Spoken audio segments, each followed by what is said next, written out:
So the author reached out to both Amie and myself, asking if we'd be interested in reading her debut novel. This was released earlier this year and has been described as a gothic literary fantasy, which follows an asylum patient facing one of life's greatest paradoxes. To cure one's mind through love, as in order to heal the mind, must the mind first be lost? Now, what immediately intrigued both of us about Godless Cosmologies was that it was informed by the author's own experiences with mental health as an inpatient herself, and her desire to spread awareness surrounding mental health struggles.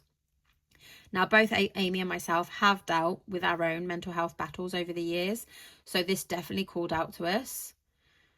However, neither of us were entirely sure what we were expecting going into this, and whilst unfortunately Amie was unable to finish it, I have absolutely no idea how I feel now that I have. So the story follows Pear, who arrives at an asylum shortly after losing his mother. And there he is introduced to another enigmatic patient known only as Mystery. And during his stay, he finds himself swept into this strange underwater fantasy world alongside Mr Octaveley, an octopus.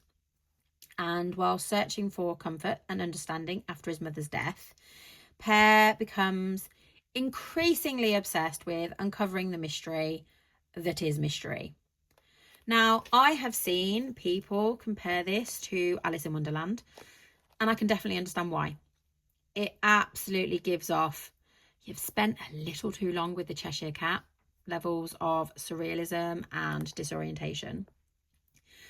This book is undeniably unique and original, and I can honestly say I've never read anything quite like it before.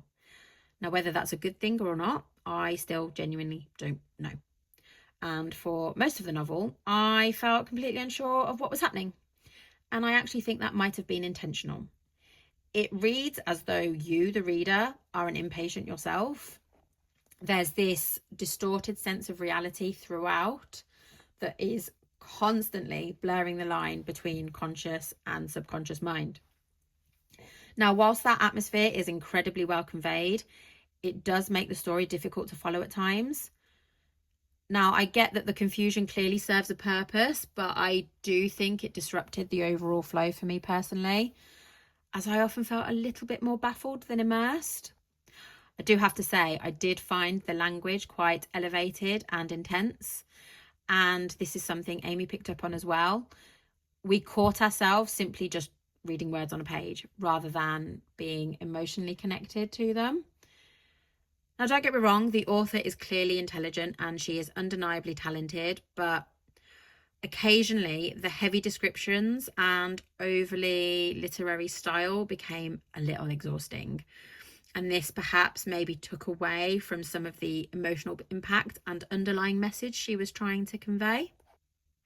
That being said, this is undeniably a deep, rich and atmospheric novel, even if for me, it remains something of a mystery lost beneath the waves.